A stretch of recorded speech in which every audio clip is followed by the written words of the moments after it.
Hola. Buenos dias. Please, everybody have a seat. It is wonderful to be back in Mexico.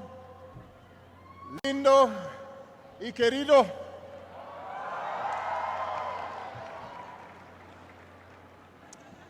I bring with me greetings and friendship of the people of the United States, including tens of millions of proud Mexican Americans.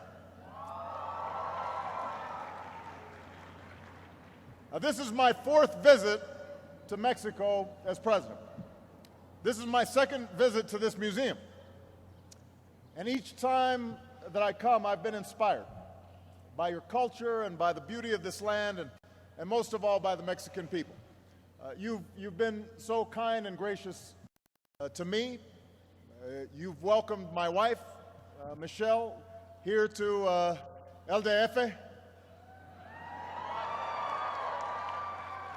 You've welcomed our daughter Malia and her classmates to Oaxaca.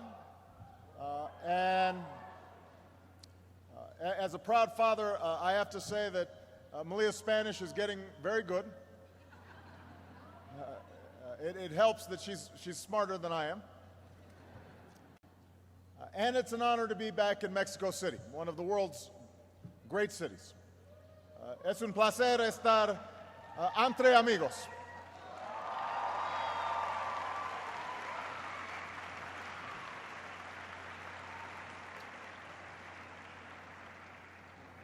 And it's fitting that we gather at this great museum, which celebrates Mexico's ancient civilizations and their achievements in arts and architecture, medicine and mathematics.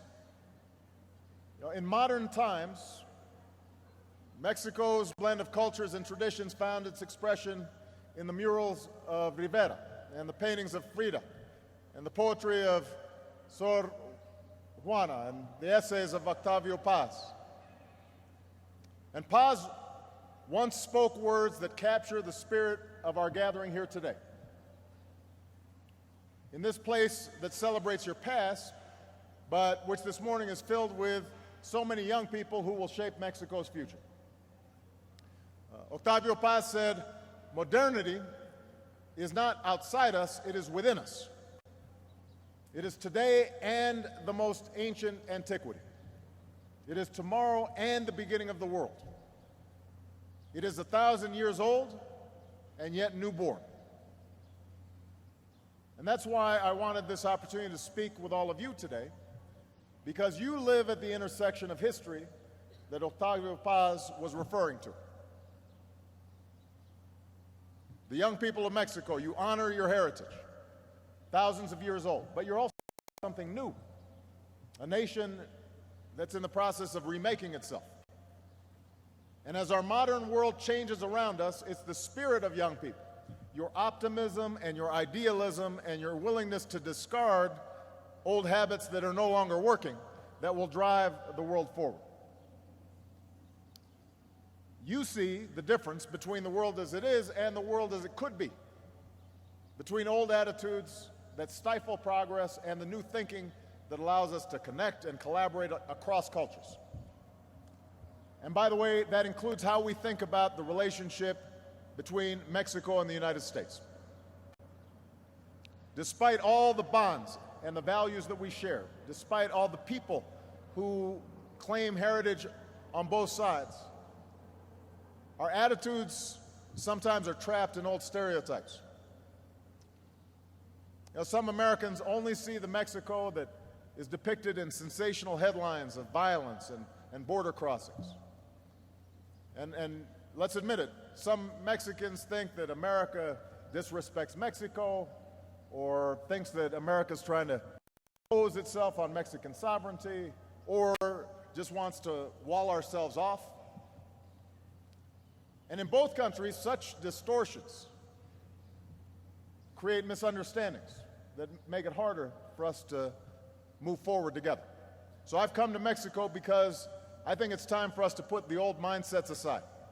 It's time to recognize new realities, including the impressive progress of today's Mexico.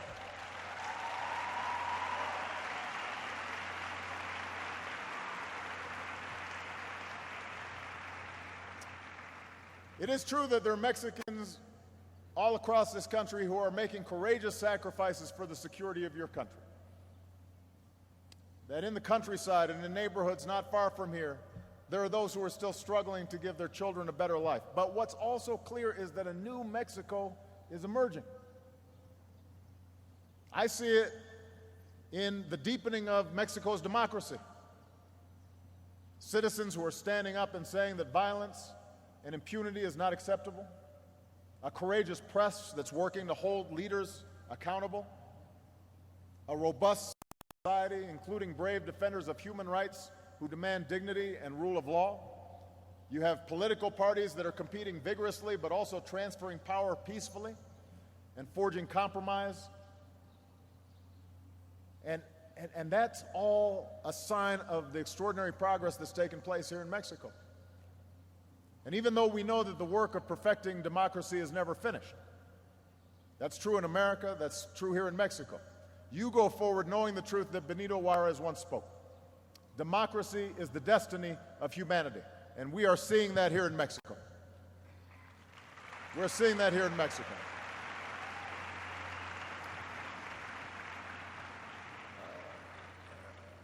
We're also seeing a Mexico that's creating new prosperity, trading with the world, becoming a manufacturing powerhouse from Tijuana to Monterrey to Guadalajara and across the Central Highlands.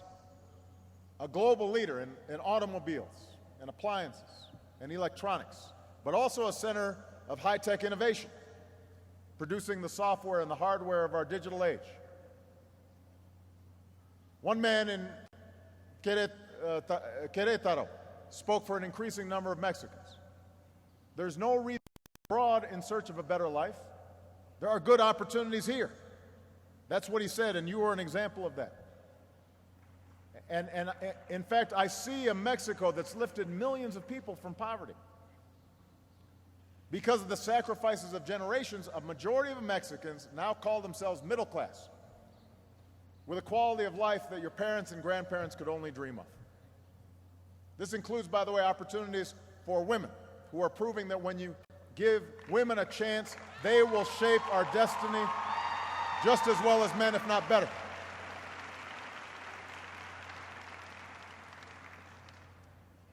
And I also see in Mexico's youth an empowered generation because of technology. I think I see some of you tweeting right now. What's happening?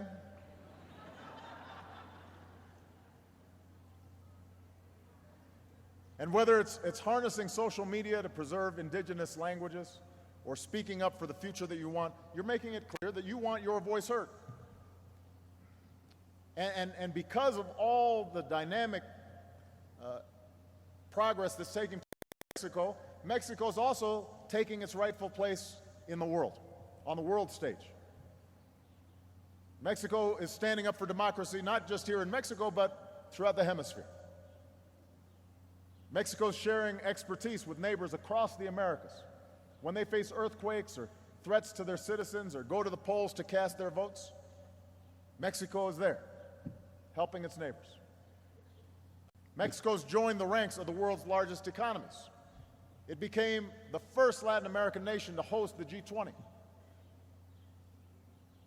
And just as Mexico is being transformed, so are the ties between our two countries. You know, as president, I've been guided by a basic proposition. In this relationship, there's no senior partner or junior partner. We are two equal partners, two sovereign nations. We must work together in mutual interest and mutual respect, and if we do that, both Mexico and the United States will prosper.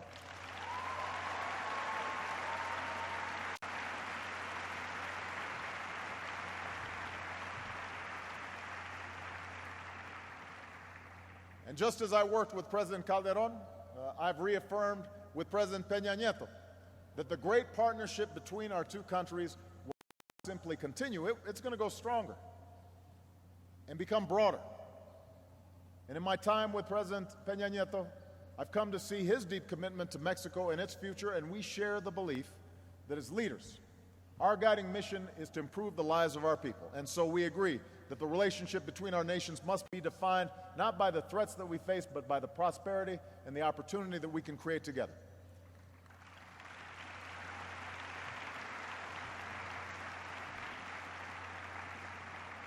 Now, as equal partners, both our nations must recognize our mutual responsibilities. So here in Mexico, you've embarked on an ambitious reform agenda to make your economy more competitive and your institutions more accountable to you, the Mexican people. And as you pursue these reforms, I want you to know that you have strong support in the United States. Because I believe, that people all around the world deserve the best from their government. And whether you're looking for basic services or trying to start a new business, we share your belief that you should get through your day without paying a bribe. And when talented Mexicans like you imagine your future, you should have every opportunity to succeed right here in the country you love.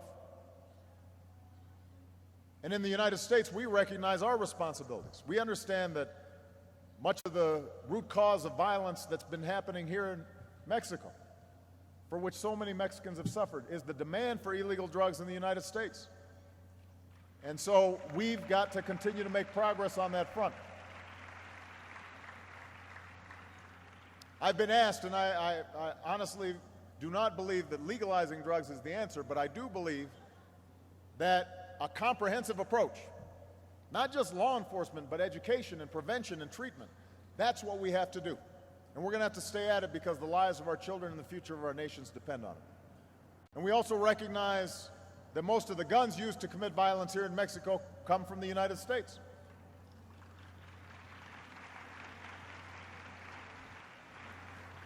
I think many of you know that in America, our Constitution guarantees our individual right to bear arms. And as president, I swore an oath to uphold that right, and I always will.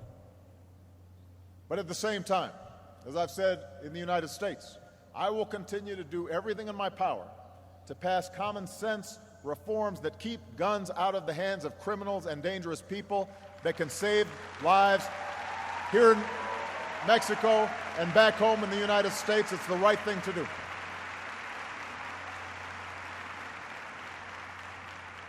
So we'll keep increasing the pressure on gun traffickers who bring illegal guns into Mexico. We'll keep putting these criminals where they belong, behind bars. And so we recognize we've got work to do on security issues, but we also recognize our responsibility as a nation that believes that all people are created equal. We believe it's our responsibility to make sure that we treat one another with dignity and respect. And this includes recognizing how the United States has been strengthened by the extraordinary contributions of immigrants from Mexico and by Americans of Mexican heritage.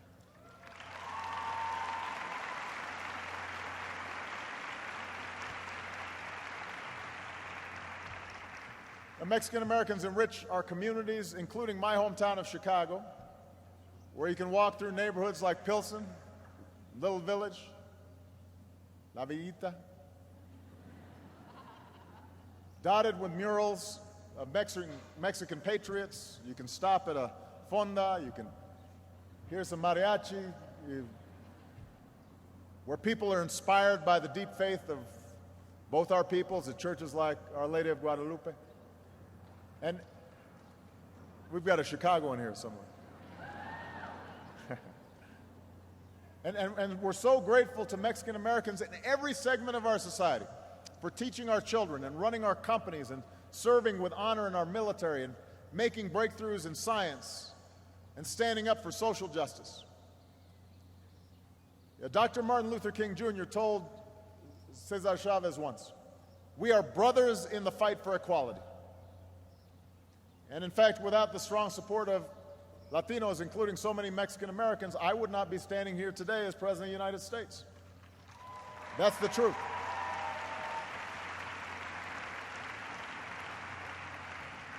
And so given that that is America's heritage, given that we share a border with Mexico,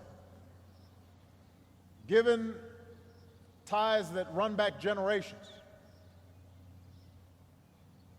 it is critical that the United States recognize the need to reform our immigration system. Because we are a nation of laws, but we're also a nation of immigrants. Like every nation, we have a responsibility to ensure that our laws are upheld. But we also know that as a nation of immigrants, the immigration system we have in the United States right now doesn't reflect our values. It separates families when we should be reuniting them. It's led millions of people to live in the shadows. It deprives us of the talents of so many young people, even though we know that immigrants have always been the engine of our economy, starting some of our greatest companies and pioneering new industries. That's one of the reasons I acted to lift the shadow of deportation from what we call the Dreamers, young people brought to the United States as children. And that's why I'm working with our Congress to pass common sense immigration reform this year. I'm convinced we can get it done.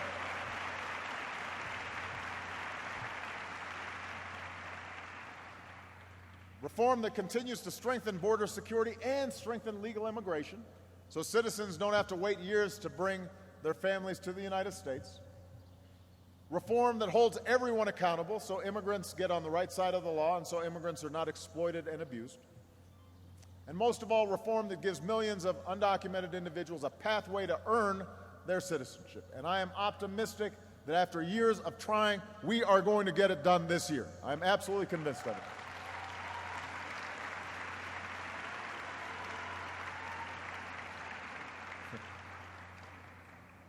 And obviously, we're going to have to work with the Mexican government to make sure that we've got a well-regulated border. But I also want to work with the Mexican government because I believe that the long-term solution to the challenge of illegal immigration is a growing and prosperous Mexico that creates more jobs and opportunities for young people here. I agree with the Mexican student who said, I feel like we can reach the same level as anyone in the world. That is absolutely true. And so I firmly believe, juntos podemos lograr más. Together we can achieve more.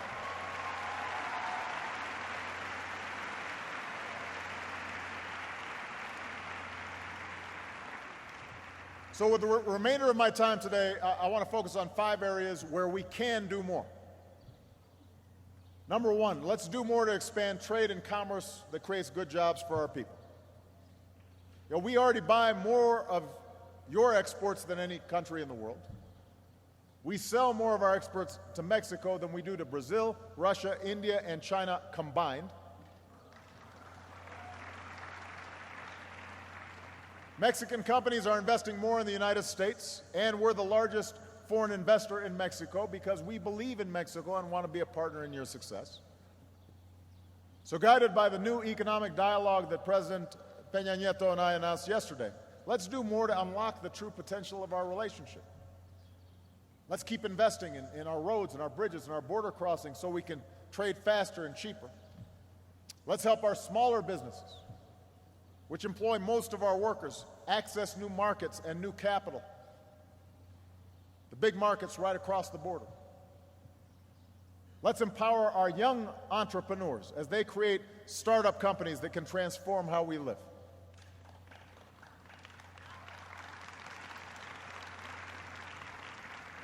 And let's realize the Trans-Pacific Partnership this year so our 2 nations can compete and win in the fast-growing markets of the Asia-Pacific. If the United States and Mexico are working together, we can sell a whole lot of things on the other side of the Pacific Ocean, where the fastest-growing economies are taking off right now. So that's number 1. Number 2, let's not just sell more things to each other, let's build more things together. So with many of our companies operating in both countries, parts are now being shipped back and forth across the border as they're assembled. So every day, U.S. and Mexican workers are building things together, whether it's crafts, whether it's cars or aircraft or computers or satellites. And I think this is only the beginning. Given the skills of our workers, it makes even more sense for companies around the world to set up shop in the United States and set up shop in Mexico, and as Mexico reforms, we're going to be able to do more business together and sell more goods around the world. And the more that our companies collaborate, the more competitive they'll be. And the entire hemisphere will benefit because of those links and chains that have been created between our 2 countries. Number three, as we secure our economic future, let's secure our energy future, including the clean energy that we need to combat climate change. Our nations are blessed with boundless natural beauty, from our coastlines and farmlands to your tropical forests. But climate change is happening. The science is undeniable. And so is the fact that our economies must become greener. So in the United States, we've made historic commitments to clean and renewable energy, like solar and wind power. And we've made a commitment to reduce the emission of harmful carbon pollution. And here in Mexico, you're a leader in cutting carbon emissions and helping developed countries do the same. So together, let's keep building new energy partnerships by harnessing all these new sources. And, by the way, creating the good jobs that come with these new technologies. And let's keep investing in green buildings and technologies that make our entire economy more efficient, but also make our planet cleaner and safer for future generations. Number four, and this part of staying competitive, let's do more together in education so our young people have the knowledge and skills to succeed.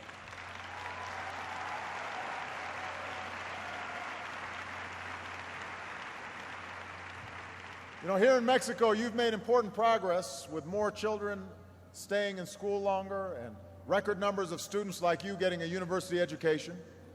Just imagine how much the students of our two countries could do together, how much we could learn from each other. And that's why President Peña Nieto and I announced a new partnership in higher education to encourage more collaboration between our universities and our university students.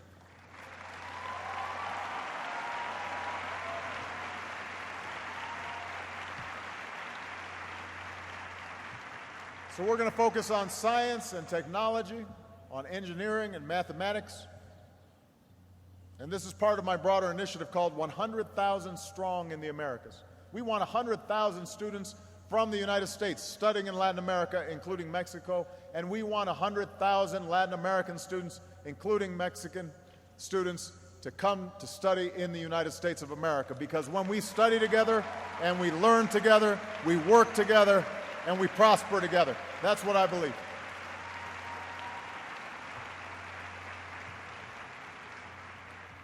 And finally, to help spark prosperity in both our countries, let's truly invest in innovation and research and development together.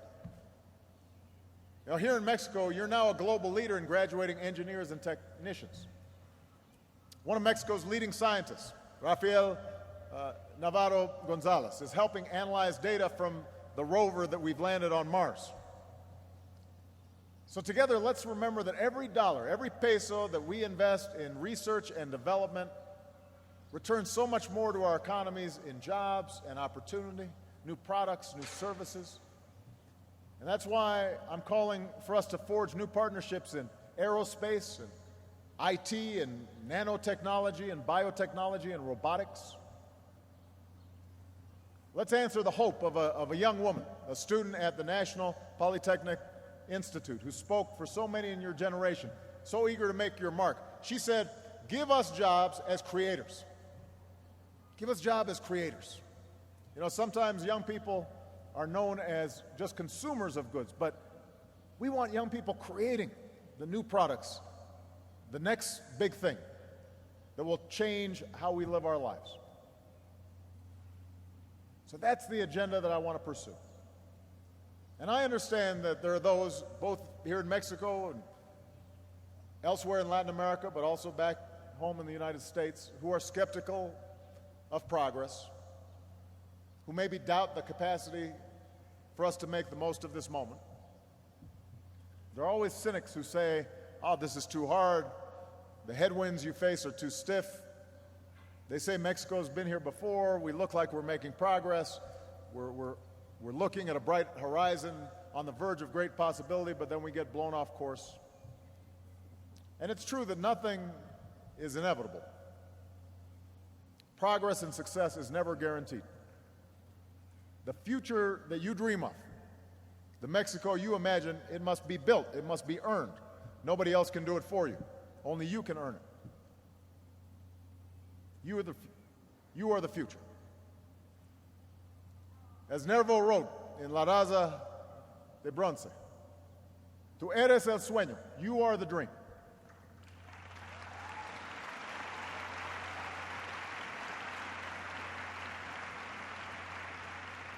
For just as it was patriots who answered the call when Father Hidalgo rang the church bell 2 centuries ago, your lives in a free Mexico are the dream that they imagined. And now it falls to you to keep alive those virtues for which so many generations of Mexicans struggle. You are the dream that can stand up for justice and human rights and human dignity here at home and around the world. You're the creators and the builders and the climbers and the strivers who can deliver progress and prosperity that will lift up not just the Mexican people for generations to come, but the entire world. You're the men and women who will push this nation upwards as Mexico assumes its rightful place. As you proudly sing, "In heaven your eternal destiny was written by the finger of God." You are the dream. This is your moment, and as you reach for that future, always remember that you have the greatest of partners, the greatest of friends, the nation that is rooting for your success more than anybody else, your neighbor, the United States of America. Viva Mexico, viva los Estados Unidos, que Dios los bendiga. Thank you very much.